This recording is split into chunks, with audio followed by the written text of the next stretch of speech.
Di PA kali ini kita akan membahas mengenai topik seputar Natal. Baik, kita nggak berlama-lama ya, kita langsung aja betul. ya, Stephen. Betul sekali, Yola.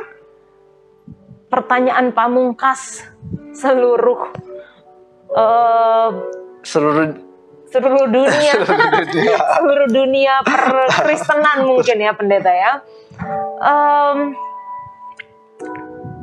Banyak orang yang tidak mau merayakan Natal karena banyak unsur kekafiran di dalamnya. Seperti yang tadi saya udah bicarain sama Stephen, banyak unsur kekafiran di dalamnya, jadi orang nggak mau. Bagaimana menurut pendeta tentang hal ini? Di dalam mencoba menjawab pertanyaan ini, dan saya harus amarkan kepada para pemirsa bahwa jawabannya akan panjang dan mungkin terdengar aneh, tapi itu adalah resiko untuk berpartisipasi di dalam dialog membahas topik yang sensitif seperti Natal ini.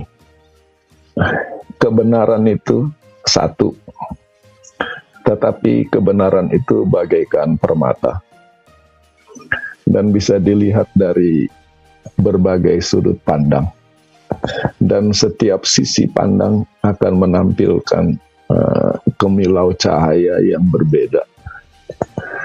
Jadi kalau penjelasan saya kali ini terdengar dan terasa berbeda, kita sedang membahas kebenaran yang sama, tetapi dari sudut pandang yang berbeda sehingga cerminan cahayanya berbeda. Saya akan gunakan referensi pertama dengan membahas apa itu Natal dan menggunakan referensi umum yang biasa dipakai oleh orang, yaitu Christmas atau Natal. Christmas sendiri kata bahasa Inggris merupakan singkatan dari Mass, yaitu ibadah on Christ Day, ibadah pada hari kelahiran Kristus. Sedangkan di dalam bahasa Eropa lain seperti bahasa Spanyol, Navidad, bahasa Itali, Natale, dari situ kata Natal, Noel dan Natal adalah kata dengan arti yang sama, yaitu kelahiran, nativity. Dan bahwa hari Natal mempunyai unsur kekafiran itu diakui. Gereja yang mula-mula selama 2 abad pertama gereja yang mula-mula sama sekali tidak merayakan Natal. Tapi bukan berarti karena Natal itu salah atau tidak penting. Mereka mempunyai sudut pandang yang sangat berbeda tentang kehidupan, yaitu pada waktu itu semangat untuk mati syahid sangat tinggi. Maka mereka memilih untuk merayakan hari kematian para tokoh-tokoh gereja, dan terutama hari kematian Tuhan Yesus. Jauh lebih penting daripada hari kelahirannya. Jadi kalau kita ingat sejarah gereja, zaman rasul-rasul diikuti dengan zaman penganiayaan. Itulah sebabnya Natal tidak dirayakan pada 2 abad pertama, lebih karena penganiayaan dan fokus kepada kebanggaan bisa mati bagi Tuhan. Itulah sebabnya kelahiran tidak penting. Nah, apakah gereja Advent merayakan Natal? Yang saya lakukan sangat sederhana. Saya pergi ke buku peraturan jemaat dan saya ketik kata Christmas, karena yang saya baca adalah Church Manual bahasa Inggris. Kata Christmas menghasilkan 0. Kata Natal sama sekali tidak muncul di buku peraturan jemaat. Dan ini menunjukkan posisi gereja kita bahwa Natal bukanlah ibadah resmi yang diharuskan. Dan itulah sebabnya gereja Advent tidak membuka gereja pada hari Natal, tidak menjalankan ibadah pada hari Natal. Menunjukkan bahwa dari sudut itu kita tidak merayakan Natal. Dan karena buku peraturan jemaat sama sekali tidak membahas atau berdiam diri tentang hal ini, maka sekarang pembatasan definisi merayakan itu sampai mana? Apakah dekorasi Natal itu bisa dikelompokkan kepada berkompromi dengan perayaan Natal? Apakah mengangkat tema Natal sebagai khotbah, sebagai renungan, itu dianggap merayakan Natal? Apakah mengucapkan selamat hari Natal kepada saudara-saudara atau teman-teman yang beda iman dari kita, itu sudah dianggap ikut merayakan Natal? Itu sudah jadi debat terbuka, dan karena peraturan jemaat berdiam diri, itu lebih kepada keyakinan masing-masing. Bagi orang yang merasa tidak nyaman dengan Natal atau perayaan Natal, mereka mempunyai dua argumen yang sangat kuat, yaitu nomor pertama, hari Natal, perayaan Natal tidak alkitabiah, dan yang kedua, di dalam Natal ada unsur kekafirannya. Nah, disinilah yang akan saya bahas. Yang pertama, sehubungan dengan tidak alkitabiah. Karena itu tidak alkitabiah, kita tidak perlu merayakannya. Di sini menjadi menarik. Saya memeriksa buku peraturan jemaat yang sama.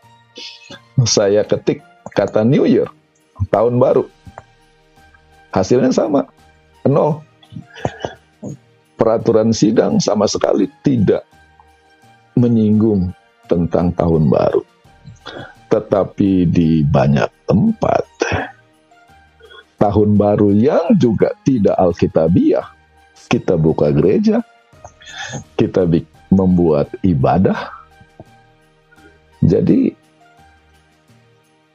karena sesuatu tidak alkitabiah, maka kita tidak melakukannya, apalagi peraturan sidang juga diam. Dan saya hidup sudah cukup lama di Amerika. Yang terjadi adalah di lingkungan orang Advent Amerika, gereja tidak buka pada hari Natal, dan gereja juga tidak buka pada tahun baru. Tidak ada kebaktian sama sekali. Tetapi sebagai orang Advent Indonesia yang saya lihat, kalau misalkan gereja tidak buka pada tahun baru, anggota orang yang bisa jadi anti Natal akan menanyakan kenapa gereja tidak buka. Jadi ini hanya sekedar menunjukkan fenomena bahwa seringkali hal-hal yang tidak alkitabiah pun, kalau dirasa baik, kita tidak mempersoalkannya. Kita bisa melakukan argumen, oh itu mengucapkan syukur dan sebagainya, tetapi saya katakan bagi orang yang netral dan orang yang tidak paham dengan doktrin gereja Advent, mereka akan mengatakan sama-sama tidak alkitabiah, tetapi kenapa kamu bisa positif dan harus menegatifkan yang lain? Dalam mengatakan ini, saya tidak mengatakan bahwa kita perlu atau harus merayakan hari Natal. Sekarang kita pindah kepada argumen yang kedua, yaitu unsur kekafiran. Bicara tentang unsur kekafiran di dalam Natal, maka saya ingin mengajak kita membuka atau membaca satu sumber yang mana saya ambil, dan ini adalah ensiklopedia online milik Gereja Katolik resmi, yaitu ensiklopedia Katolik Ensiklopedia, yang mana di dalam laman atau topik Natal, mereka menjelaskan bahwa Perayaan penyembahan matahari yang disebut Natalis Invicti yang dirayakan pada tanggal 25 Desember mempunyai latar belakang yang kuat untuk bertanggung jawab kepada kenapa kita merayakan hari Natal pada tanggal tersebut. Dan itu mempunyai latar belakang dari penyembahan Dewa Matahari yang dilakukan oleh Kekaisaran Romawi. By the way, membaca The Roman Empire, Kekaisaran Roma, kalau kita baca di Injil Lukas, pada zaman Kaisar Agustus, Kaisar Agustus adalah kaisar pertama Roma. Jadi kemaharajaan Romawi itu baru muncul beberapa tahun sebelum Yesus lahir, dan itulah saat ketika penyembahan Dewa Matahari menjadi lebih bersifat global, ketika kemaharajaan Romawi menjadi global. Maka yang saya katakan gereja Kristen, dalam hal ini gereja Katolik, aliran Kristen tertua, mengakui bahwa memang ada unsur penyembahan Dewa Matahari di dalamnya. Jadi bukan murni ajaran Advent. Gereja Katolik pun mengatakan hal yang sama. Maka sekarang apa yang ingin saya lakukan untuk bicara tentang Natal adalah mencoba memahami, merekonstruksi, mengajak kita untuk melihat bagaimana proses bertumbuh dan berkembangnya gereja Kristen, di mana Natal akan masuk sebagai faktor penting. Bicara Natal dari sudut perkembangan gereja Kristen, dari gereja yang mula-mula pada abad pertama sampai sekarang abad ke-21, kita bisa menanyakan satu pertanyaan yang cukup mengundang kontroversi ya. Fakta bahwa gereja Kristen, sekarang saya bicara tentang kekristenan secara menyeluruh, kita berhenti dulu berbicara dari sudut pandang gereja Advent. Fakta bahwa Natal dirayakan oleh gereja Kristen, apakah itu sebagai suatu kegagalan atau sebagai suatu keberhasilan? Tergantung sudut pandang kita. Bagi kaum Puritan di sini bukan menunjuk kepada suatu kelompok, tetapi lebih menunjuk kepada satu cara berpikir. Puritan dari kata pure, yaitu murni. Maka kaum Puritan, yaitu yang menjunjung tinggi kemurnian, mengatakan masuknya Natal ke dalam perayaan kekristenan adalah suatu kegagalan. Lawan kata dari murni adalah mengizinkan, kompromi. Lalu ketika kita bisa berhenti bicara tentang menjaga kemurnian doktrin dengan berkompromi secara doktrin. Tetapi sekarang kita dihadapkan kepada situasi ideal atau situasi praktis. Segala sesuatu bisa ideal kalau kita tidak bergerak kemana-mana.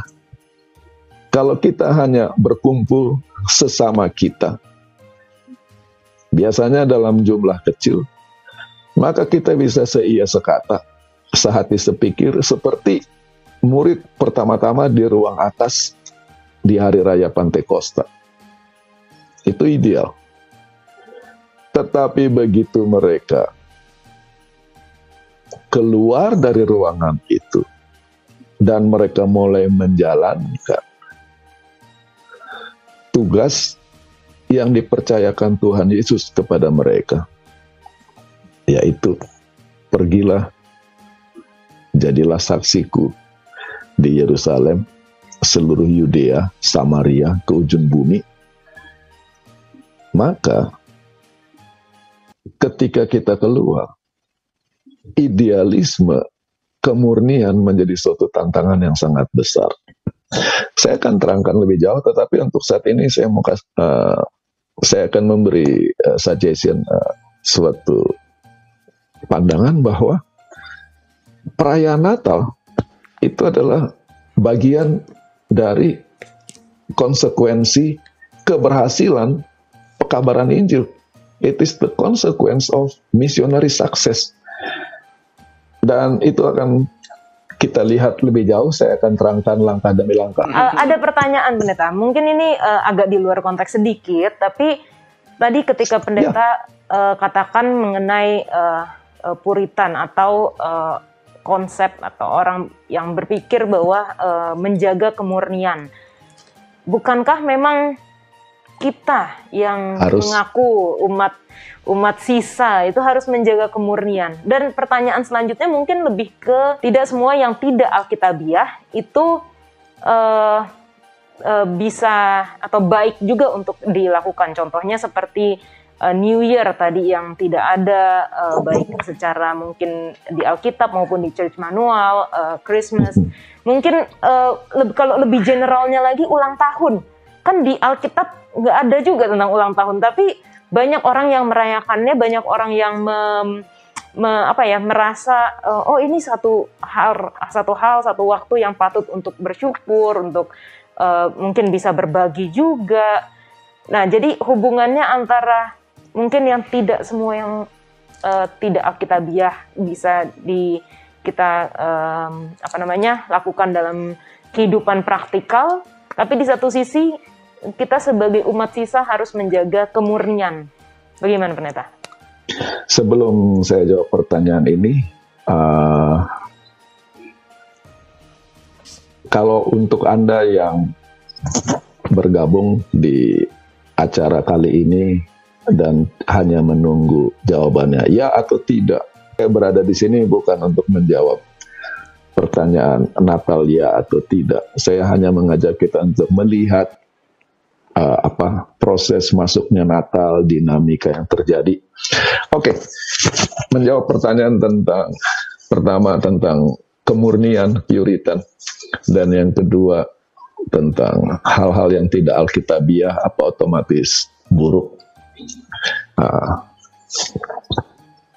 Saya menjawab tentang kemurnian, saya akan menggunakan ilustrasi dari buku Kisah Para Rasul, bahwa para murid itu sehati sepikir, jadi damai, dan setelah itu Roh Kudus turun. Dan seringkali itu dikhotbahkan, gereja kita itulah sebabnya harus sehati sepikir. Yang mana mereka sehati sepikir hanya waktu itu ya, karena mereka belum kerja. Tapi begitu mereka pergi dari ruang atas setelah kecurahan Roh Kudus dan mereka mulai bekerja menginjil, konflik antara Paulus dengan Barnabas karena masalah Markus, konflik antara Paulus dengan Petrus karena dari satu segi Petrus yang juga aktif menginjil kepada bangsa non-Yahudi, tetapi ketika lihat orang Yahudi yang anti orang lain datang, dia langsung mundur. Ya, jadi itu yang saya maksud menjaga kemurnian. Tidak sesederhana itu ketika kita mulai menginjil dengan konsekuensinya masuk orang-orang yang tidak satu latar belakang dengan kita. Maka konsep kemurnian bisa dipertanyakan, tetapi kerajaan sorga sedang bertambah jiwanya. Itu nanti bisa kita lihat lebih jauh. Untuk menjawab pertanyaan apakah yang tidak alkitabiah, bagaimana kita melakukannya ya. Tadi saya menyebut tahun baru, lalu orang akan merasa right to the point. Saya akan mengambil contoh yang tadi Yola mengambil contoh ulang tahun. Saya akan mengambil contoh yang lebih praktis lagi. Tolong kasih sama saya ayat di Alkitab bahwa sekolah Sabat itu jam 9.30 atau jam 10 pagi. Tolong kasih ayat sama saya bahwa khotbah itu jam 12 siang. Tolong kasih kepada saya ayat bahwa kebaktian itu sekolah sahabat lebih dahulu baru khotbah. Itu semua tidak alkitabiah. Apakah itu salah? Apakah itu tidak baik? Saya akan ambil waktu sedikit dan saya tidak merencanakan, dan ini jadi agak panjang. Pada waktu saya pendeta di Michigan Indonesian SDA Church, di Andrews University sedang jadi tuan rumah rapat musim gugur General Conference. Jadi pemimpin gereja Advent dari berbagai penjuru dunia datang berkumpul di sana. Maka di jemaat kami yang mengajar sekolah sahabat pada hari Sabat itu adalah Dr. Jonathan Kuntaraf, Direktur Sekolah Sahabat General Conference, dan yang berkhotbah adalah Pendeta Heng Sumendap, Sekretaris Divisi Asia Pasifik Selatan waktu itu. Pokoknya hebatlah. Apa yang terjadi? Yang datang ke acara sekolah sahabat itu sedikit terlambat seperti biasa, dan saya merasa tidak enak hati kepada Bapak Kuntaraf. Maka ketika jam pengumuman jemaat, saya katakan kepada jemaat, saudara-saudara, hari ini saya merasa sedih dan bangga sekaligus. Kenapa saya sedih? Bayangkan, Direktur Sekolah Sahabat General Conference mau mengajar kita di jemaat kita. Anda yang terlambat tetap terlambat, yang hadir sedikit. Tapi di sisi lain, saya juga bangga bahwa Anda tidak munafik.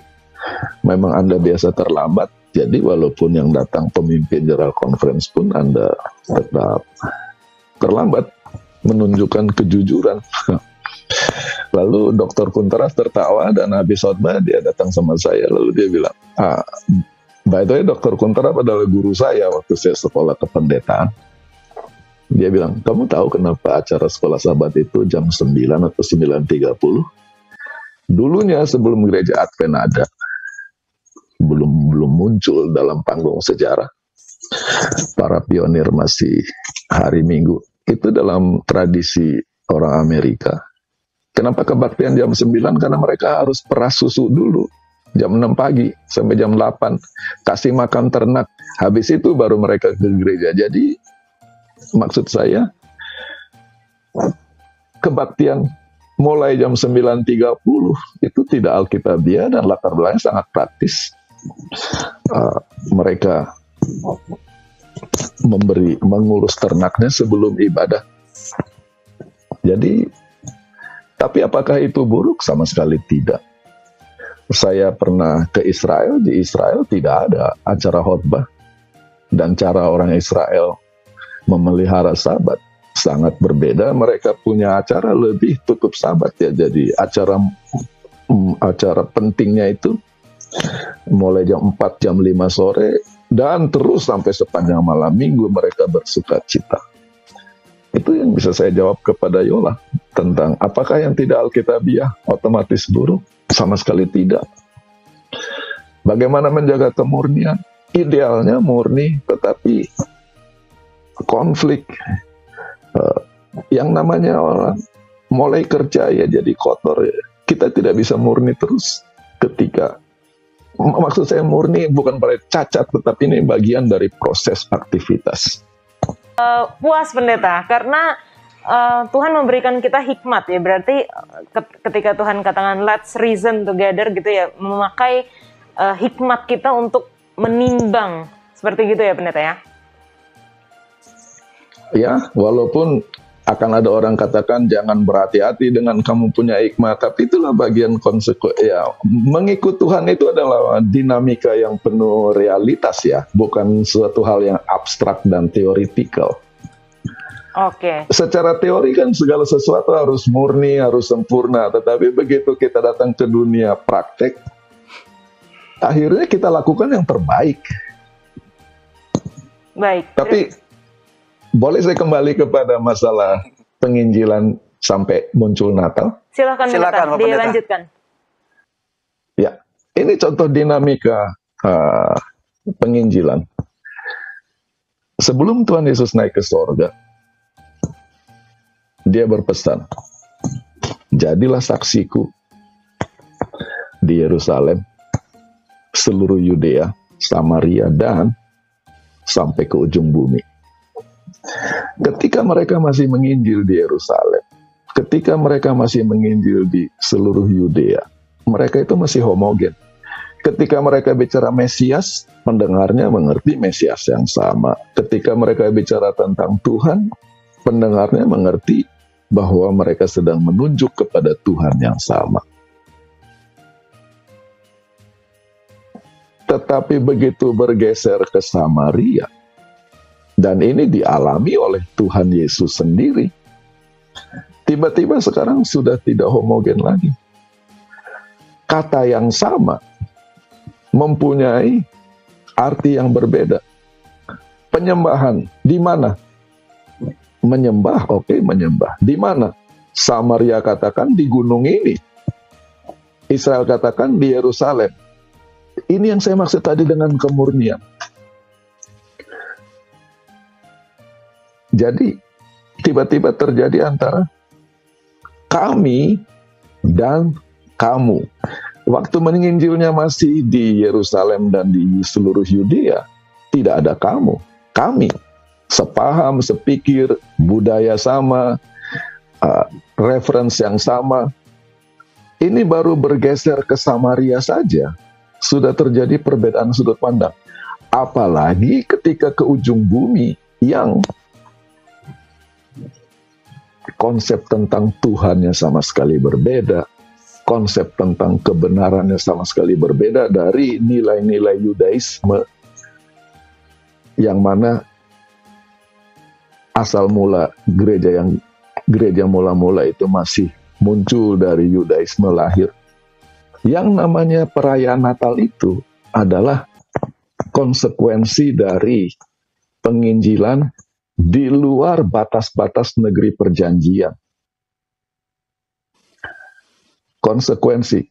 Nah, sekarang kalau kita lihat dinamikanya begini, maka tentu saja yang namanya Natal tidak alkitabiah karena Natal itu muncul sesudah zaman Alkitab. Kita tidak bisa mengharapkan, saya kasih contoh sederhana, kata Advent tidak ada di Alkitab dari Kejadian sampai Wahyu. Kenapa? Kata Advent itu bahasa Inggris dan itu konsep asing.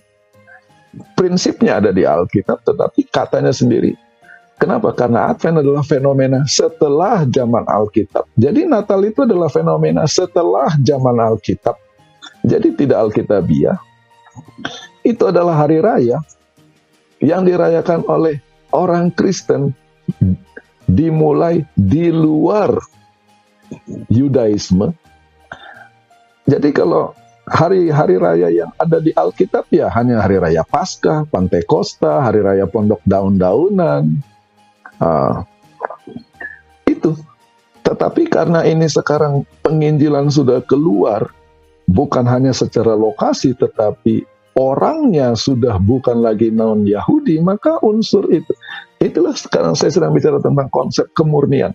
Di mata orang Yahudi, ini tidak murni. Tetapi di sisi lain, ini adalah konsekuensi ketika penginjilan berhasil dan umat Tuhan dari berbagai bangsa masuk menerima iman kepada Yesus. Dan itu kata konsekuensi adalah satu kata yang sangat serius. Guru saya waktu saya sekolah kependetaan, jadi tadi guru saya pertama Dr. Kuntara, guru saya yang lain almarhum Dr. Cakrapawira, bukan pendeta Cakrapawira yang sekarang di Uni ya, ini abangnya. Beliau adalah orang pertama yang lulus gelar Doktor Filsafat dari AIAS, seminari kita di Filipina. Dan beliau punya disertasi doktoral adalah Konferensi Yerusalem di Kisah 15, doktrinal konflik. Kalau kita baca di Kisah 15, ini orang-orang non-Yahudi yang sekarang menjadi penganut iman Kristen, ketemu dengan penganut iman Kristen yang berasal Yahudi, mereka bicara bahasanya beda, tingkah lakunya beda, budayanya beda, nilainya beda. Tiba-tiba yang Yahudi merasa purity, kemurnian sedang dicederai. Tetapi dengan sangat hikmat mereka duduk bersama. Dan kalau kita lihat di Kisah 15, untuk orang non-Yahudi, mereka tidak harus mengikuti semua budaya Yahudi supaya bisa jadi Kristen. Hanya tentu, lihat, apakah itu disebut kompromi? Ini yang saya mau kasih tunjuk. Apakah ini berkompromi? Apa yang terjadi? Para rasul melihat bahwa kita harus membedakan antara budaya Yudaisme dengan iman Yudaisme. Bahwa untuk menerima Yesus sebagai juru selamat dan memelihara sabat dan dibaptis dan makanan halal haram di gereja yang mula-mula, tidak berarti seseorang harus berubah menjadi penganut budaya.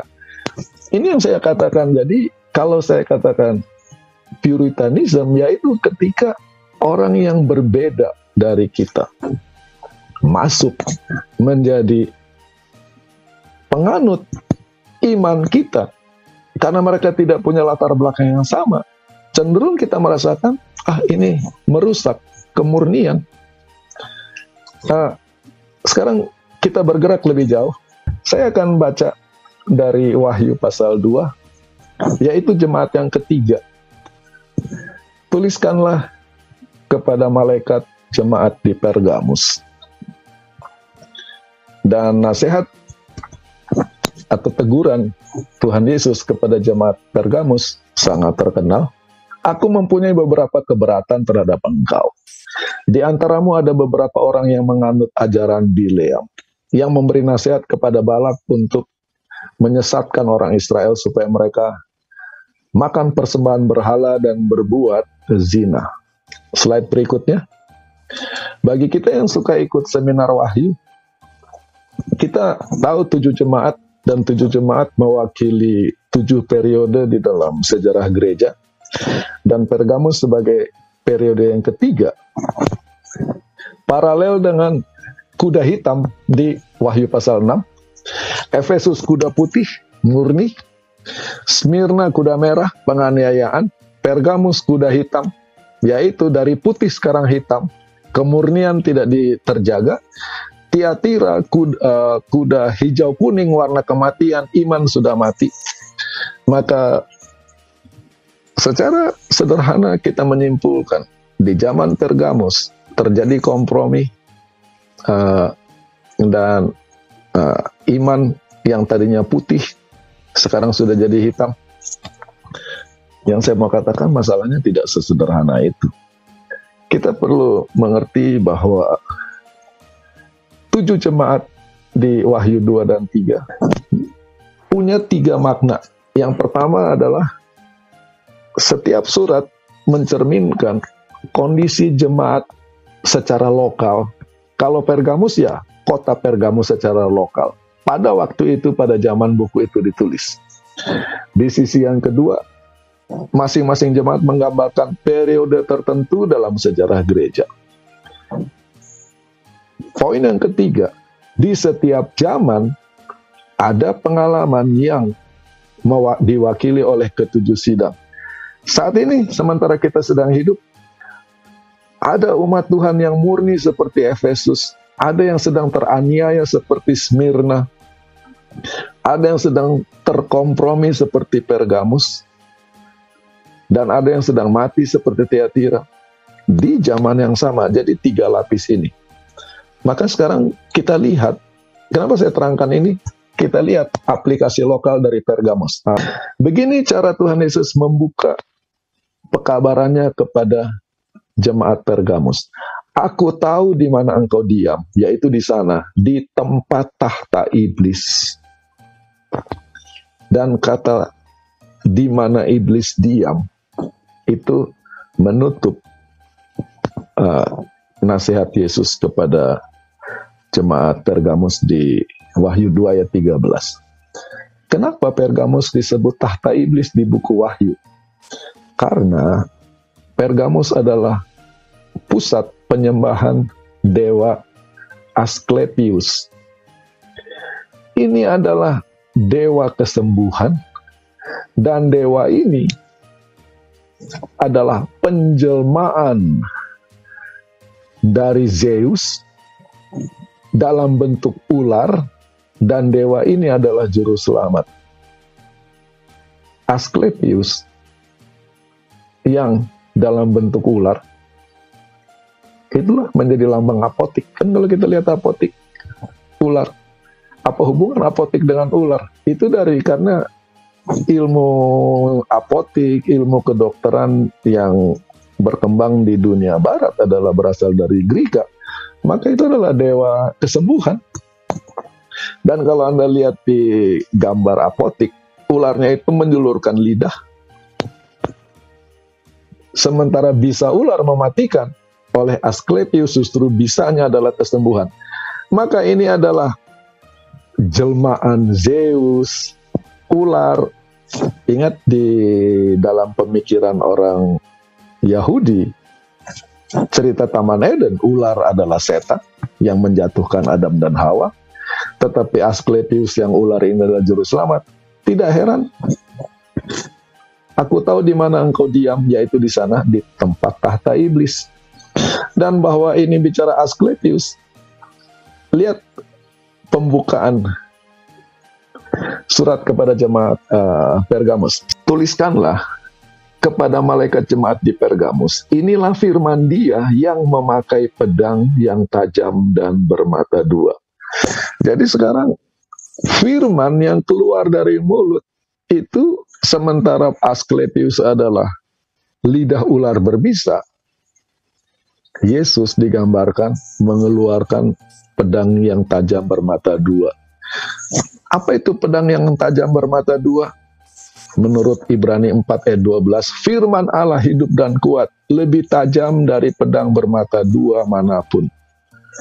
Maka sekarang kita dapati, inilah dinamika jemaat Pergamus. Dari jemaat murni Efesus, penganiayaan Smyrna, di zaman Pergamus, kekristenan mulai menjadi global, mulai mendunia, keluar jauh dari batas-batas negeri perjanjian. Itulah sebabnya sekarang kita lihat, sekarang aplikasi kepada periode dalam sejarah gereja. Aku tahu di mana engkau diam, yaitu di sana, di tempat tahta iblis. Artinya, negeri-negeri jauh yang tidak pernah mendengar firman Tuhan, yang tidak terjangkau, untuk pertama kali terjangkau oleh firman. Dan apa yang mereka lakukan, para misionaris ini? Engkau berpegang kepada namaku, engkau tidak menyangkal imanmu kepadaku. Jadi kita jangan melihat Pergamus murni sebagai kompromi dan tidak murni. Ini adalah orang-orang setia yang sedang menjadi misionaris, memenuhi perintah Yesus pergi ke seluruh dunia. Dan jiwa-jiwa yang masuk ke dalam kerajaan sorga, murni non-Yahudi yang sama sekali tidak pernah mendengar nama Musa, Ibrahim, Daud, sama sekali berbeda. Maka sekarang kita lihat apa yang terjadi. Saya katakan bahwa Natal adalah konsekuensi dari keberhasilan pekerjaan misionari. Ada satu konsep yang disebut sinkretisme. Penjelasan umum tentang sinkretisme adalah ketika agama tercampur, tidak murni. Tetapi bagi para evangelis, penginjil, misionaris yang bekerja di daerah-daerah yang belum pernah terjangkau, sinkretisme itu adalah bagian dari konsekuensi ketika membuat kebenaran itu menjadi bermakna kepada orang yang tidak punya latar belakang Alkitab sama sekali. Jadi para misionaris ini sangat sibuk, bekerja keras dan kreatif. Bagaimana menggunakan cerita-cerita, nilai-nilai, budaya-budaya lokal yang sama sekali tidak Alkitab untuk menerangkan kebenaran Alkitab dipinjam. Itu resiko di mata orang yang sudah 7 turunan Kristen. Itu kompromi. Tetapi mereka tidak punya pilihan lain supaya bahasa mereka, supaya Injil mereka bisa dimengerti oleh orang yang sama sekali tidak punya latar belakang ini. Dan kita harus percaya, setiap kali kita menginjil, sementara kita berusaha menyampaikan kebenaran di dalam bahasa pendengar kita, dengan resiko kemurnian Injil yang kita mau tidak bisa terjaga, ada Tuhan di sorga yang melindungi dan menjaga kebenaran sepanjang zaman. Penginjilan bukan pekerjaan kita. Saya kasih contoh. Ada buku dan kemudian difilmkan. Judulnya Anak Perdamaian. Buku ini ditulis oleh seorang bernama Don Richardson. Dia adalah misionari ke Papua Nugini. Ketika dia mau menginjil kepada suku pedalaman yang sama sekali tidak berhubungan dengan dunia luar, jadi mereka tidak punya konsep siapa Yesus, hari Sabat, dan sebagainya. Maka dia bergaul dan dia mulai cerita. Dan dia mulai menginjil dengan bercerita bagaimana Yesus mati karena dikhianati oleh Yudas. Jadi dia menggunakan versi baku ya. Yang terjadi, semua pendengarnya justru kagum sama Yudas, bukan kepada Yesus. Yang kita melihat Yudas jelek, Yesus bagus. Yang terjadi adalah Yudas bagus. Kenapa? Di dalam budaya suku tersebut, kehebatan tertinggi dari seseorang adalah kemampuannya untuk berkhianat. Semakin hebat, semakin terselubung pengkhianatan itu, semakin hebat seseorang. Maka mereka kagum sekali bahwa Yudas mencium Yesus di Taman Getsemani sebelum Yesus diserahkan, ditangkap, dan disalibkan. Jadi mereka berminggu-minggu yang mereka obrolkan betapa hebatnya Yudas. Sakit kepala lah Don Richardson. Dia mau menginjil, missing the point. Sampai satu kali terjadi perang antar kampung, bunuh-bunuhan, sangat kejam. Tapi dia lihat terjadi satu proses perdamaian. Ketika mereka berdamai, anak yang lahir di saat sekitar peperangan itu, mereka berjanji, dan inilah budaya mereka. Selama anak ini hidup, kita tidak akan pernah berperang. Dia tangkap itu, dan dia sekarang memperkenalkan Yesus sebagai anak perdamaian. Dan Yesus hidup kekal, maka damai itu kekal. Yang saya mau kasih tunjuk dalam cerita ini adalah, itulah ketika kita mau kerja, mau menjangkau, kemurnian sudah tidak bisa lagi karena kita mau menceritakan Injil yang murni seperti Yesus dikhianati Yudas, justru jadi salah hasilnya. Maka sekarang kalau itu tuh, kenapa kamu mengambil budaya kafir, anak perdamaian, dijadikan simbol Yesus? Hanya dengan cara demikian mereka bisa mengerti. Kalau tidak, mereka tidak bisa menangkap makna Injil. Maka di dalam ensiklopedia Katolik yang sama yang membahas tentang Natal, dikatakan kalau kita baca Alkitab, Tuhan itu digambarkan sebagai terang. Nah, Tuhan menerangi kamu dengan wajahnya. Tuhan menghadapkan wajahnya kepadamu. Itu kan seperti matahari lihat ke bawah. Tuhan Yesus disebut matahari kebenaran. Maka para misionaris yang pergi ke negara-negara Eropa meminjam cerita Dewa Matahari penyembahan dewa matahari untuk menerangkan Yesus sebagai terang dunia, Tuhan sebagai sumber terang kebenaran. Itu adalah proses peminjaman. Jadi bukan ini Kristen lagi bagus-bagus, dirusak dengan dinatalkan. Itu adalah akibat proses penginjilan. Itu yang saya maksudkan. Kenapa dewa matahari? Kenapa tanggal 25? Tahukah Anda bahwa bagi Anda yang hidup di Indonesia, matahari selalu terbit sepanjang hari. Jadi bahkan kita takut hitam kena sinar matahari. Tidak mengerti bagi mereka yang hidup di wilayah utara, di mana di bulan Desember hari itu sangat pendek. Apalagi sebelum pemanasan global seperti sekarang, salju sangat tebal, sekolah jadi berhenti. Matahari itu terbit jam 9 pagi, setengah 4 sudah tenggelam lagi.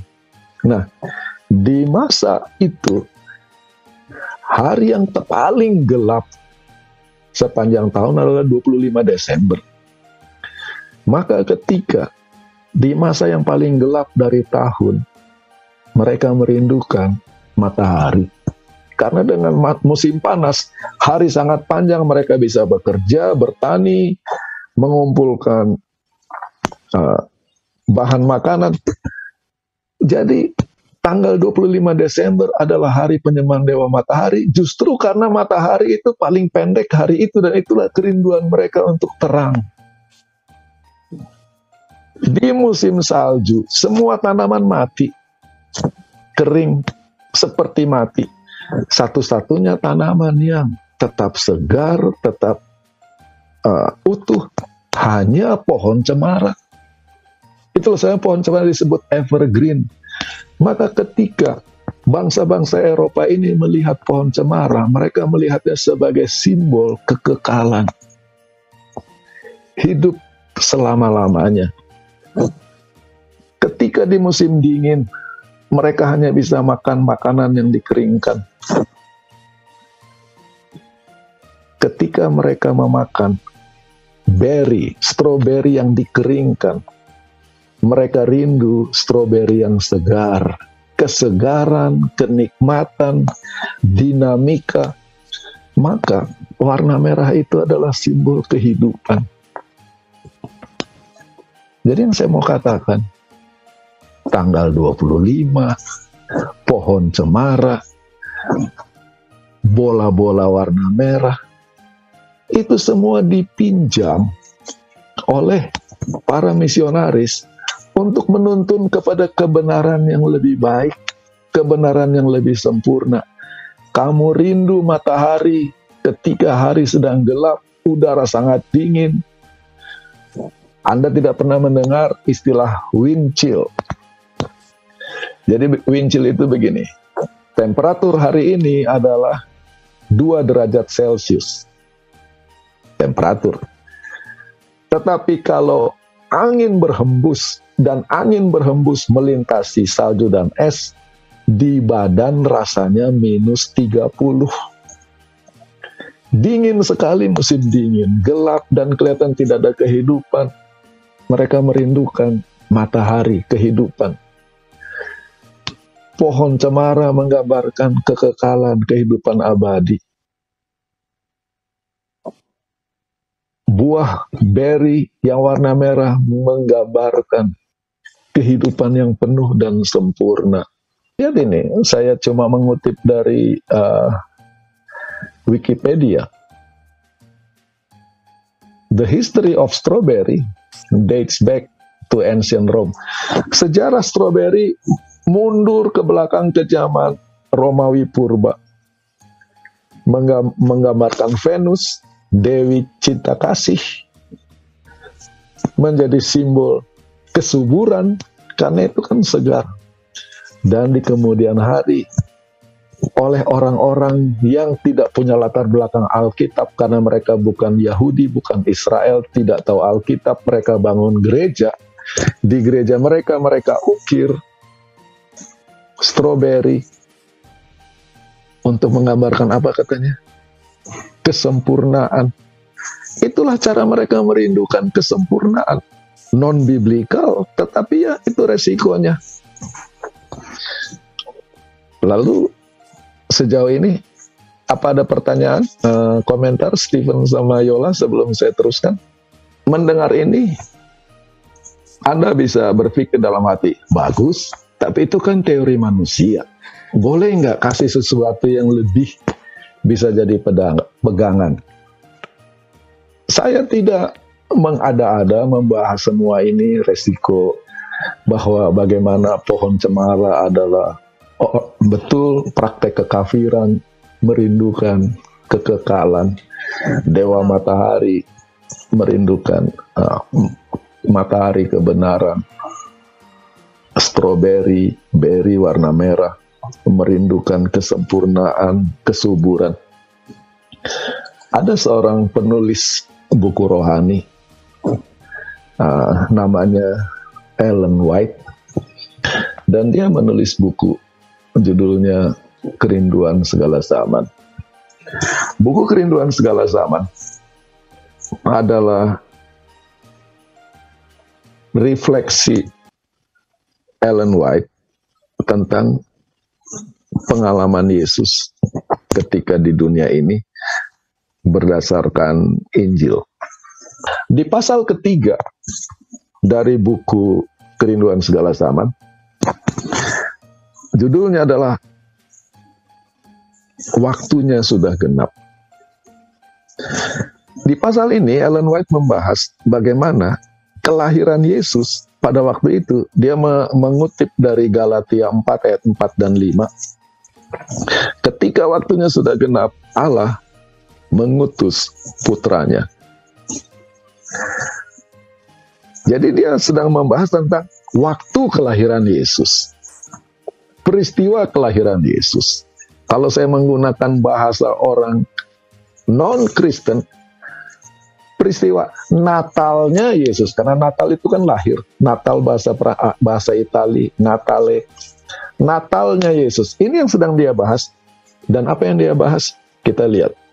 Ellen White di pasal itu bicara tentang bukan hanya bangsa Yahudi yang menunggu kelahiran Sang Juru Selamat, seluruh dunia menunggu.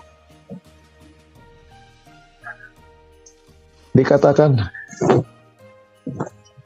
melalui kekafiran setan untuk berabad-abad lamanya telah berhasil memalingkan manusia dari Tuhan. Benar? Kekafiran itu buruk. Kekafiran adalah pekerjaan setan. Kekafiran itu menjauhkan manusia dari Tuhan. Tetapi ini hanya introduction-nya. Kalau kita baca seluruh pasal, saya hanya akan memberi intisarinya dengan sangat indah. Oke, indah atau tidak itu tergantung selera pembaca ya. Di luar bangsa Yahudi, ada orang-orang yang sudah memprediksikan datangnya guru ilahi. Mereka tidak menyebut juru selamat, mereka tidak menyebut Mesias, tetapi divine instructor, guru ilahi. Orang-orang ini mencari kebenaran, dan kepada mereka Roh Kudus diberikan. Nah, sekarang ini adalah bom untuk orang Advent yang mula-mula membaca Ellen White menulis ini di bukunya. Karena dalam pikiran mereka yang namanya kafir 100% jelek, yang namanya orang kafir itu adalah jahat, pengikut setan. Kepada orang-orang kafir ini diberi Roh Kudus dan mereka merindukan kebenaran. Satu berganti yang lain, seperti bintang-bintang di langit yang gelap. Guru-guru macam ini muncul. Nubuatan-nubuatan mereka, ini nubuatan non-Alkitab ini, membangkitkan pengharapan di hati ribuan orang-orang kafir. Halaman 33. Pada saat Yesus lahir katanya, agama kekafiran tidak bisa menahan lagi pengikutnya. Kenapa? Mereka sudah bosan, mereka sudah capek dengan dongeng-dongeng kosong. Mereka merindukan suatu agama yang bisa memuaskan hati. Sementara terang kebenaran kelihatannya sudah jauh dari manusia. Ada jiwa-jiwa yang merindukan kebenaran itu. Mereka sangat gelisah, mereka sangat sedih, mereka haus akan pengetahuan akan Allah yang benar. Mereka haus akan kepastian untuk hidup setelah kematian. Kalau kita baca ini baik-baik, Natal yang unsur kafirnya itu adalah cerminan kerinduan ini. They are looking for light, they are looking for life beyond the grave. Jadi, apakah pohon Natal kafir? Benar. Dewa matahari kafir, makanya pohonnya dikasih-kasih lilin, pohon terang? Benar. Tapi kita harus melihat kekafiran dalam arti kerinduan untuk sesuatu yang lebih baik. Berdasarkan buku Kerinduan Segala Zaman ya. Bahkan di antara orang kafir pun ada orang-orang yang melalui siapa Kristus bekerja untuk mengangkat manusia dari dosa dan kemerosotan. Orang-orang ini dibenci, direndahkan oleh bangsanya, dan bahkan banyak mereka yang dianiaya sampai mati. Ini bicara tentang kebenaran di antara orang kafir. Yesus bekerja melalui mereka. Tadi kita bicara puritanisme, kemurnian. Hanya Injil yang murni, hanya Alkitab yang murni. Ellen White mengatakan di luar Alkitab ada kebenaran-kebenaran yang Tuhan kerjakan. Tidak sesempurna Alkitab, tidak sejelas Alkitab, tetapi itu adalah bagian pekerjaan Tuhan untuk menuntun manusia kepadanya. By the way, saya harus berhenti dulu di sini. Saya mau komentar. Buku Kerinduan Segala Zaman itu ditulis di Australia. Dan itu punya implikasi. Untuk ke Australia, Ellen White harus naik kapal dari Amerika. Dan kapalnya itu harus singgah di berbagai pelabuhan sepanjang jalan di antara kepulauan-kepulauan Pasifik yang penduduknya adalah yang dilabel kafir, gelap oleh orang Amerika, oleh orang Kristen. Tetapi ketika Ellen White mampir di tempat-tempat ini, dia melihat cara hidup, dia jadi terbuka bahwa Tuhan bekerja untuk menyelamatkan seluruh dunia. Dan di dalam kekafiran-kekafiran ini pun ada terang-terang kebenaran. Walaupun kerusakan, kebusukan, dan kejatuhan bisa dilihat di berbagai tempat di negeri-negeri asing. Jalan kepada pemulihan disediakan. Di setiap krisis, ketika setan kelihatannya menang, ingat surat kepada jemaat Pergamus ini, aku tahu di mana engkau berada, di mana setan bertahta. Kelihatannya di setiap kekafiran setan yang menang. Putra Allah datang dengan anugerah ilahi. Melalui segala zaman, melalui segala waktu, kasih Allah ditunjukkan kepada umat manusia yang sudah jatuh. Tidak peduli seberapa jatuh pun seorang manusia, tanda-tanda rahmat selalu ditunjukkan.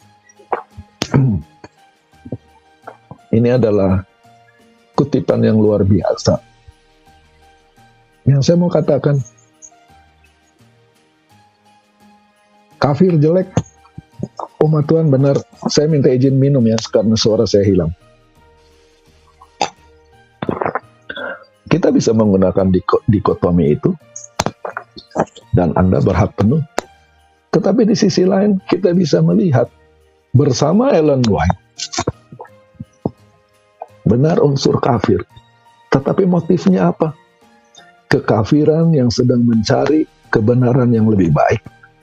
Dan oleh para misionaris gereja yang mula-mula pada abad ketiga, dipinjam, diambil untuk memperkenalkan Allah yang benar. Jadi bicara tentang hubungan Natal dengan kekafiran, kita punya pilihan.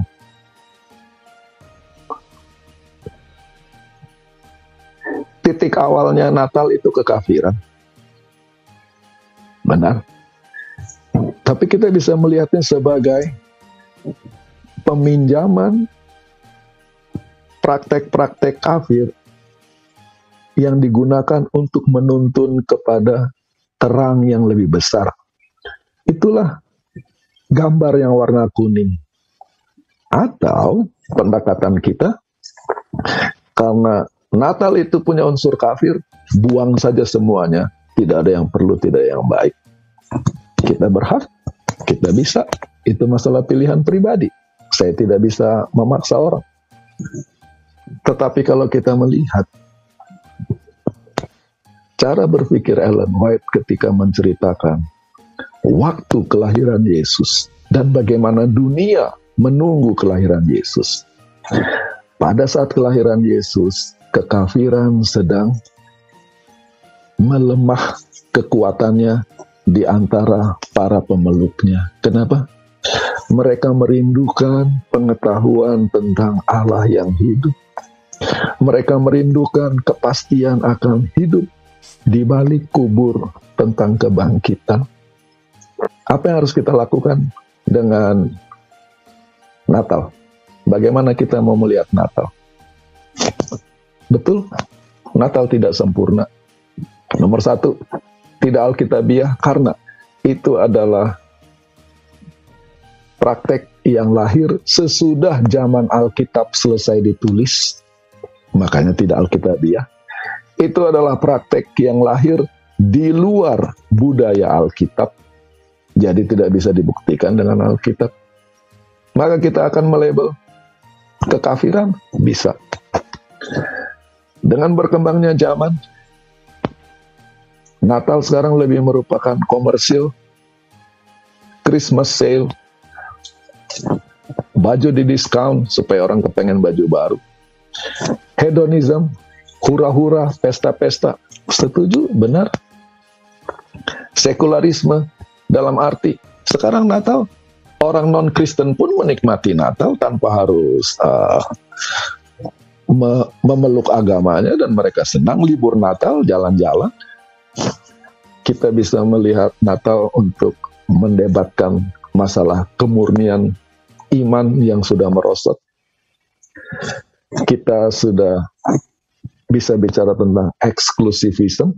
Apa bedanya Puritanism dari eksklusivisme? Puritanism itu adalah usaha untuk menjaga segala sesuatu murni. Itu sangat benar, sangat baik. Hanya ketika kita mulai praktek ke ladang, baju jadi kotor, tangan jadi kotor, dan itu resiko. Sementara eksklusivisme adalah sikap. Oleh karena orang-orang merayakan, maka saya tidak. Hanya karena supaya beda dari orang, itu eksklusivisme. Atau semua itu benar.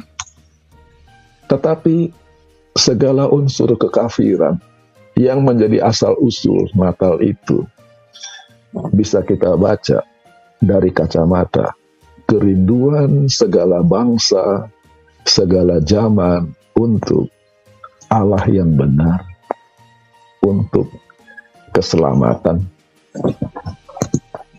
Inilah pertanyaan, inilah jawaban saya kepada pertanyaan Yola tadi. Bagaimana kita memaknai unsur kekafiran di dalam perayaan Natal? Kita bebas memilih. Saat ini pendeta, kita akan membacakan pertanyaan-pertanyaan atau memberikan pertanyaan-pertanyaan sehubungan dengan materi pembahasan kita. Apakah catatan Injil tentang kelahiran Yesus? Jadi hubungan antara catatan Injil kelahiran Yesus dengan perayaan Natal.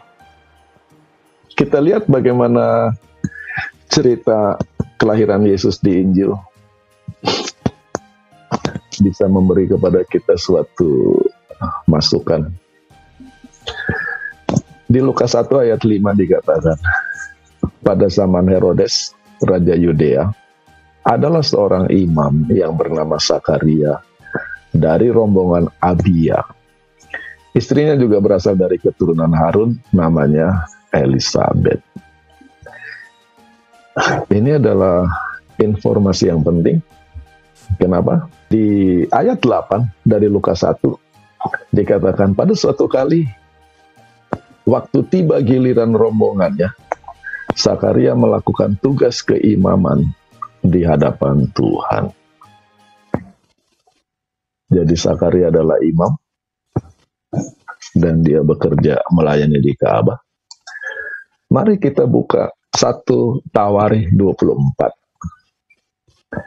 Di 1 Tawarikh 24 ayat 7 sampai 18 dikatakan bahwa rombongan imam yang melayani di Ka'bah itu ada 24 rombongan. Jadi ayat 7 katakan yang pertama rombongan Yoyarib, yang kedua rombongan Yedaya, yang ketiga rombongan Harim, dan kita terus rombongan ke-23 Delaya, rombongan ke-24 Maasya. Dan kalau kita lihat di 1 Tawarikh 24 ayat 10, Abia itu rombongan yang ke-8. Dan menurut Lukas 1 ayat 5, Sakaria adalah imam dari rombongan Abia. Menurut Talmud, menurut Yosefus, setiap rombongan Nabi itu melayani 1 tahun 2 kali, dan pelayanannya itu 1 minggu, dimulai di Sabat siang sampai selesai Sabat siang berikutnya.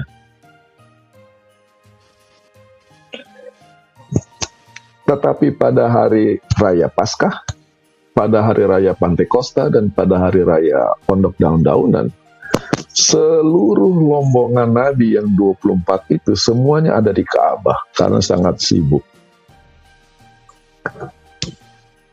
Dengan modal ilustrasi ini, sekarang kita lihat 1 Tawarikh 27. 1 Tawarikh 27 dikatakan bahwa para kepala pasukan tingkat yang paling kecil, para panglima pasukan 1.000 orang, pasukan 100, dan para pelayan raja, mereka punya jadwal bulan demi bulan sepanjang tahun. Dan katanya rombongan pertama melayani di bulan pertama. Maka adalah kemungkinan besar rombongan imam yang pertama itu melayani di minggu pertama, bulan pertama dari tahun itu. Maka kalau itu yang terjadi, sekarang kita lihat apa yang terjadi kepada Sakaria. Ada 2 rombongan pertama, rombongan kedua melayani. Setelah itu hari raya Paskah. Dan ketika hari raya Paskah semua datang. Dan setelah hari raya Paskah ada 6 rombongan yang melayani.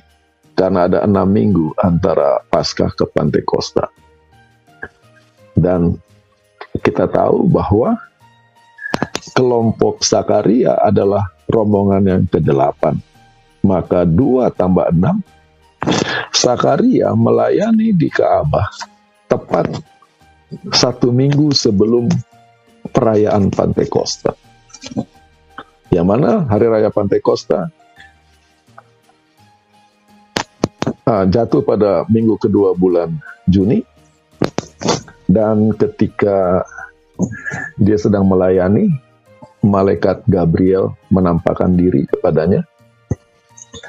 Lalu selesai dia punya bagian, minggu pertama bulan Juni. Di minggu kedua bulan Juni dia harus tinggal oleh karena perayaan hari raya Pantekosta.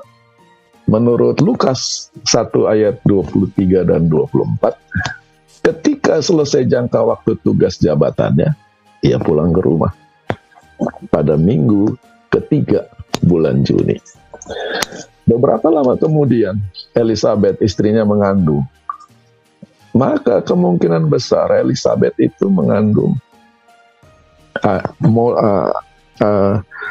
mulai mengandung akhir Juni, ketika suaminya sudah pulang dari pelayanan di Ka'bah. Lalu katanya Elizabeth selama 5 bulan tidak melampaukan diri. Di ayat 26 dikatakan, dalam bulan yang ke-6, itu bulan ke-6 itu bulan ke-6 apa? Bulan ke-6 Elizabeth mengandung. Seperti ayat 36 katakan, Allah menyuruh malaikat Gabriel pergi ke sebuah kota di Galilea bernama Nazaret kepada seorang perawan, nama perawan itu Maria. Jadi 6 bulan Elizabeth hamil, Gabriel muncul kepada Maria. Sekarang pertanyaan, 6 bulan setelah bulan Juni itu bulan apa? Bulan Desember. Kalau tadi kita hitung, Zakaria melayani awal Juni, 1 minggu pertama, minggu kedua masih melayani hari raya Pantekosta, minggu ketiga dia pulang dan tidaklah sekitar 2 minggu itu. Maka akhir Desember Gabriel muncul kepada Maria. Kita berhenti di situ. Saya akan cerita yang lain dulu, bukan berhenti. Saya akan terangkan terus. Ada satu hari raya orang Yahudi namanya Hari Raya Hanukkah. Hari Raya Hanukkah tidak Alkitabiah. Ini kita dari tadi bicara Alkitabiah atau tidak. Maksudnya ini bukan hari raya yang diinstruksikan oleh Tuhan melalui Musa di dalam Torah. Seperti tadi kita baca Pentakosta, Pondok Daun-Daunan, Hari Raya Paskah.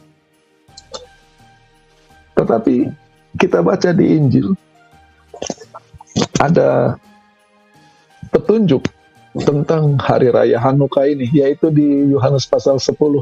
Now it was the feast of dedication in Jerusalem and it was winter. Tidak lama kemudian tibalah hari raya pentahbisan bait Allah di Yerusalem. Ketika itu musim dingin. Jadi ada satu hari raya di musim dingin, yang mana hari raya orang Israel itu yang menurut hukum Musa cuma di musim semi dan musim gugur ya. Tapi ada yang di musim dingin, winter. Dan Tuhan Yesus ada di Ka'bah waktu itu. Dari mana hari raya Hanukkah ini? Apa yang terjadi? Ada raja Syria namanya Antiochus Epiphanes. Pada tanggal 25 bulan Kislev, itu bulannya orang Yahudi, yang kurang lebih bulan Desember, pada tahun 167 sebelum Masehi, 167 sebelum kelahiran Yesus, dia menyerbu Yerusalem, dan karena Yudea waktu itu sangat lemah, dia masuk menaklukkan Yerusalem, dia masuk ke Ka'bah, dan apa yang dia lakukan? Dia persembahkan babi di atas mezbah sebagai korban bakaran, dan darah babi dia percikan di tirai yang memisahkan bait suci ke bait yang bilik suci dan bilik yang maha suci. Itu adalah pencemaran yang luar biasa, belum pernah terjadi, dan itu yang terjadi. Dan Antiochus Epiphanes menguasai Yerusalem dan Ka'bah selama 3 tahun. Dan di dalam sejarah orang Yahudi itu dikatakan itu adalah sejarah tergelap dalam sejarah mereka. Ketika Ka'bah dinajiskan. Bagi Anda yang belajar buku Daniel, itu sebabnya sebagian scholar melihat bahwa berapa lama tempat kudus dinajiskan. Mereka bilang, oh ayat itu bicara tentang Antiochus Epiphanes karena peristiwa itu. 3 tahun kemudian, ada seorang pahlawan, orang Yahudi namanya Yudas Makabi. Pada tanggal 25 bulan Kislev, tahun 164 mundur, 3 tahun kemudian, berhasil memukul mundur pasukan Antiochus Epiphanes dan mengusir dan merebut kembali Ka'bah. Ketika mereka mau memulai program di Ka'bah, ingat itu bulan Desember, gelap, musim dingin, musim salju, minyak untuk menorah kaki Dian tinggal 1 botol, dan biasanya 1 botol itu hanya cukup untuk 1 hari. Tapi apa yang terjadi? Di dalam tradisi orang Yahudi, dikatakan bahwa minyak yang 1 botol itu bisa membuat kaki Dian menyala 8 hari lamanya. Dan selama 8 hari itu, mereka membuat itu minyak untuk kaki Dian itu ada resep khusus, kita bisa baca di buku Imamat, dipersiapkan. Itulah sebabnya di kemudian hari itu disebut Hanukkah dedication, yaitu ketika Ka'bah didedikasikan kembali kepada Tuhan setelah dinodai. Dan untuk perayaan hari raya penyerahan kembali Ka'bah itu, orang Yahudi akan memasang lilin di rumahnya dengan 9 kaki Dian. Kenapa? 8 cabang dan 1 di tengah. Lilin yang di tengah itu digunakan untuk menyalakannya, untuk menceritakan 1 botol lilin, 1 botol minyak, bisa untuk 8 hari. Itulah simbolnya. Maka, di dalam perayaan Hanukkah, di masa yang paling gelap dari sejarah Israel, sejarah Yudea, ada mujizat terang.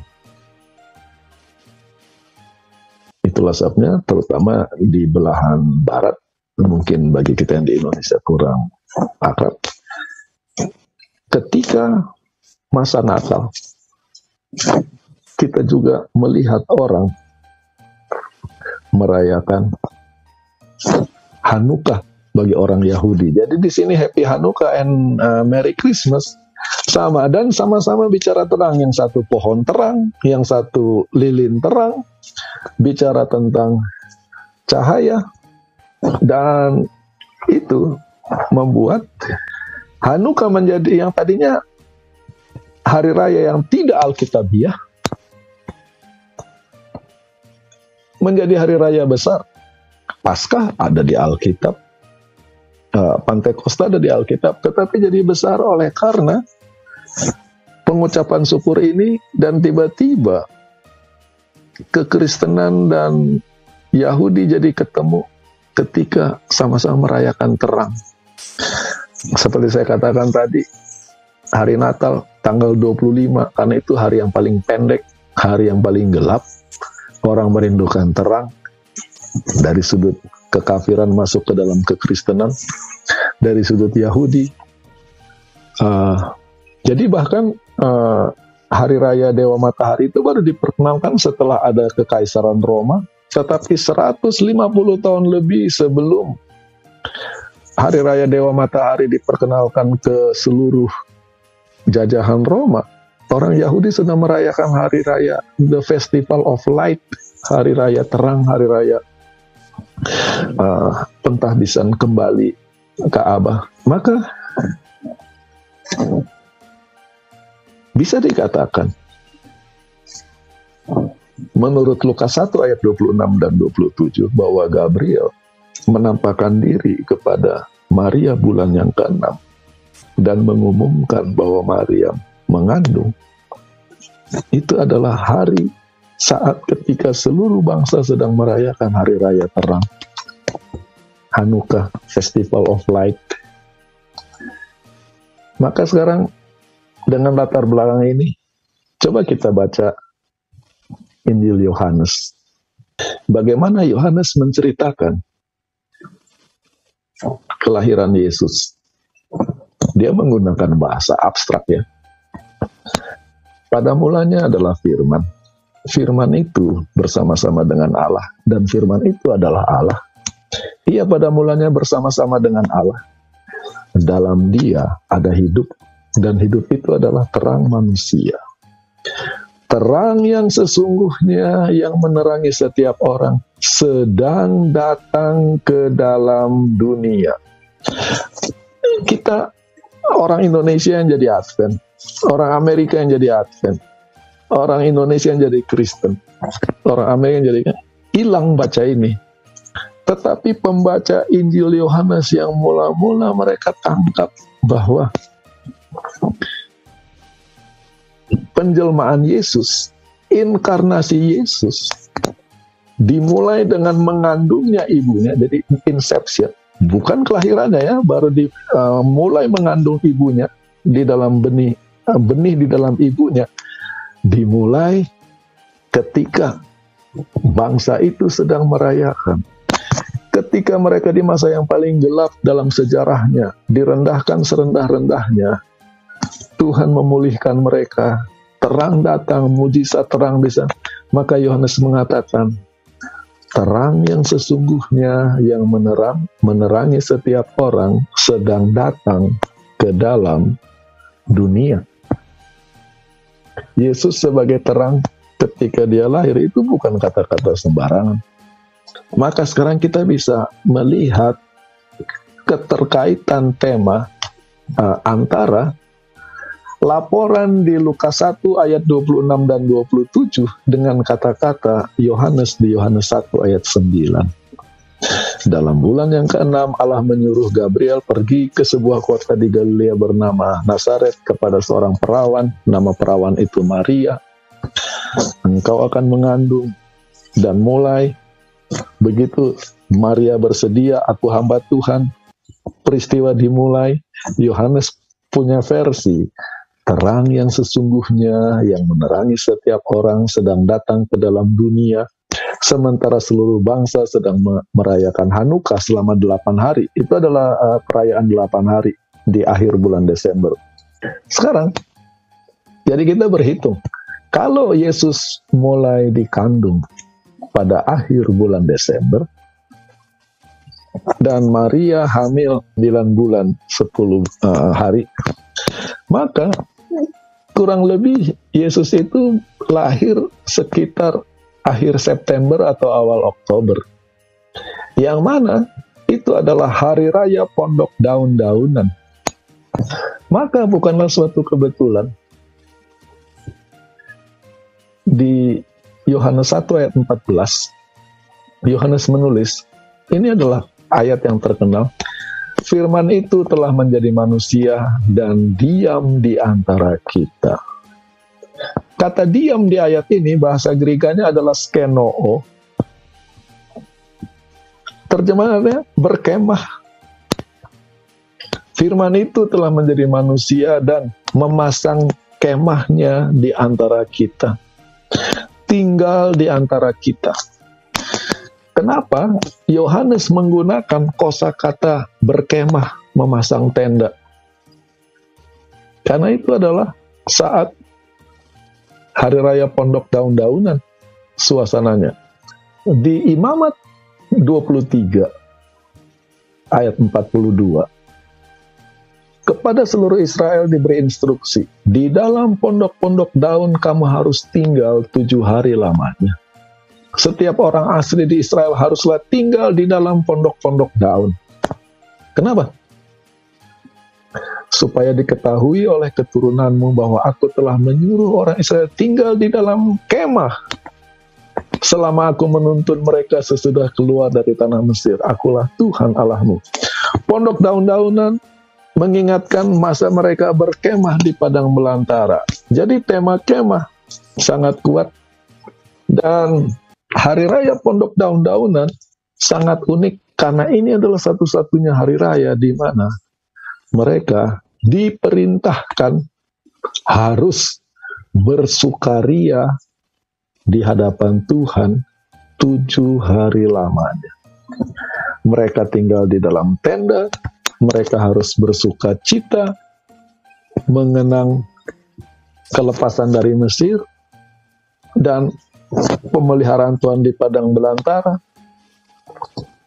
Maka sekarang kalau kita bandingkan ayat-ayat ini, di Imamat 23 ayat 40, perintahnya adalah kamu harus bersukaria di hadapan Tuhan Allahmu 7 hari lamanya.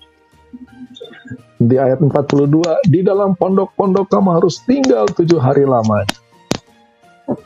Lalu Yohanes 1 ayat 14, firman itu telah menjadi manusia dan diam di antara kita, dan kita telah melihat kemuliaannya.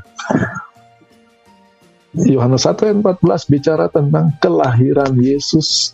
Bagaimana membawa sukacita yang sesungguhnya. Dan dia tinggal di antara manusia. Maka apa yang terjadi? Yohanes 1 ayat 9. Terang yang sesungguhnya yang menerangi setiap orang sedang datang ke dalam dunia. Menunjuk kepada saat Yesus mulai sebagai benih di dalam ibunya, di dalam suasana hari raya terang, di dalam suasana manusia merindukan terang, terang yang sesungguhnya. Ayat 14 bicara tentang kelahiran Yesus. Firman itu telah menjadi manusia dan berkemah di antara kita, sementara mereka sedang berkemah di pondok daun-daunan. Saya harus memberi amaran. Hal ini kita tidak bisa punya tanggalnya, karena kalender orang Yahudi beda dengan Gregorian kalender yang kita miliki. Tetapi suasananya tidak jauh-jauh amat.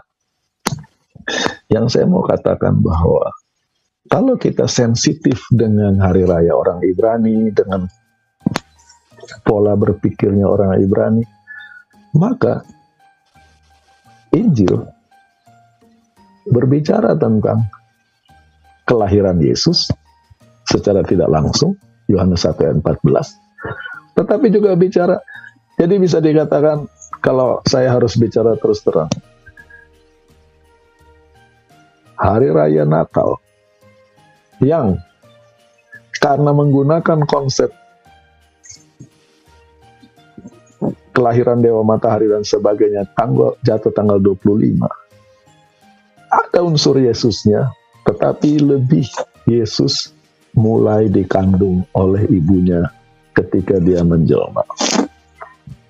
Tetapi di dalam kandungan Yesus itu dimulai mengandung janji tentang terang, suasana tentang terang ada di sana. Maka inilah yang bisa saya sampaikan tentang pohon Natal yang kontroversial itu. Kalau kita lihat pohon Natal nomor 1, bentuknya pohon cemara. Itu evergreen. Pohon satu-satunya pohon yang tetap tumbuh segar di musim dingin, menang terhadap kematian. Lalu kalau kita lihat di pohon Natal itu banyak kapas, itu menggambarkan salju, karena itu musim salju, sedang dingin-dinginnya, sedang gelap-gelapnya. Kalau kita lihat ada bola-bola merah, itu menggambarkan kerinduan mereka akan kesegaran, akan kesempurnaan hidup, buah beri. Lalu ada terang, itu menggambarkan kerinduan mereka akan terang, dan kerinduan akan terang dunia. Dengan menjelaskan semua ini, saya tidak sedang menganjurkan marilah kita merayakan Natal. Tetapi di dalam suasana Natal, gantinya kita melihat segala sesuatu itu kafir. Kita melihat cerita perjalanan pemeliharaan Tuhan, pekerjaan Tuhan dalam menyelamatkan seluruh umat manusia, Yahudi maupun non-Yahudi. Dan ketika Tuhan harus menjangkau orang non-Yahudi, maka apa yang mereka bisa bawa? Non-biblical. Tetapi bukan berarti itu membuat itu buruk. Kita bisa melihatnya sebagai pekerjaan Tuhan, dan marilah kita ambil bagian dalam pekerjaan ini. Dan Natal mengingatkan janji ketika dunia sedang gelap-gelapnya, ketika sejarah orang Yahudi sedang gelap-gelapnya, ketika dunia sedang merindukan suatu terang, kita bersuka cita. Sekarang yang namanya Natal sudah terlalu banyak unsur komersialnya, tetapi mudah-mudahan tidak menghalangi kita untuk bisa melihat makna yang sebenarnya. Dan apa makna yang sebenarnya? Yohanes 1 ayat 9. Terang yang sesungguhnya yang menerangi setiap orang sedang datang ke dalam dunia. Lalu Ellen White memberi komentar di dalam buku Christ Triumphant. Only few understood the nature of Christ's mission. Hanya segelintir orang yang memahami sifat pelayanan Yesus. Jadi pohon terang dan sebagainya, segala simbol-simbol itu adalah bukti ketidakmampuan bangsa-bangsa non-Alkitab untuk memahami kebenaran sesungguhnya, tetapi mereka merindukannya. Jadi bagi saya, pohon Natal, dekorasi Natal akan mengingatkan saya akan saya sebagai orang yang secara Alkitab kafir bisa mempunyai akses kepada Injil, kepada Tuhan. Itu sangat disyukuri.